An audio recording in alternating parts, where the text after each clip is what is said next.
আসসালামু আলাইকুম সবাইকে। Welcome to my channel Antu's and mom's cookery. আমার আজকের রেসিপি হলো সুজির ঝাল পিঠা।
মজা না সফট পিঠা খেতে চান তাহলে আপনি একটি ডিম অ্যাড করে তাকে আবার চুলার মধ্যে এভাবে করে দিতে পারেন।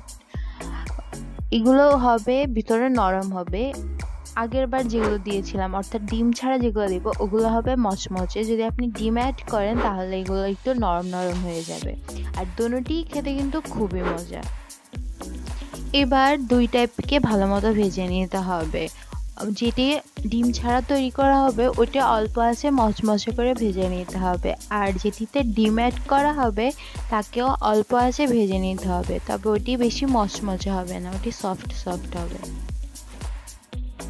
আর এই যে তৈরি হয়ে গেল আমার সুজির ঝাল পিঠা। এটা আপনারা অবশ্যই ট্রাই করবেন। এটি তো দেখতে খুবই সুস্বাদু লাগে, খুবই ইয়াম্মি, আর সস দিয়ে খেতে তো খুবই মজা। বিকালের নাস্তা হিসাবে আপনারা এটা খেতে পারেন, অথবা এটি ভাতের সাথেও কিন্তু খাওয়া যায়। আপনারা ট্রাই করে দেখতে পারেন, ডিফারেন্ট একটি স্বাদ পাবেন। তো আমার চ্যানেলটিকে আপনারা সাবস্ক্রাইব করতেছেন না, বাট কেন? আমার চ্যানেলটিকে অবশ্যই সাবস্ক্রাইব করবেন আর আমার ভিডিওতে একটি লাইক দেবেন। আল্লাহ হাফেজ।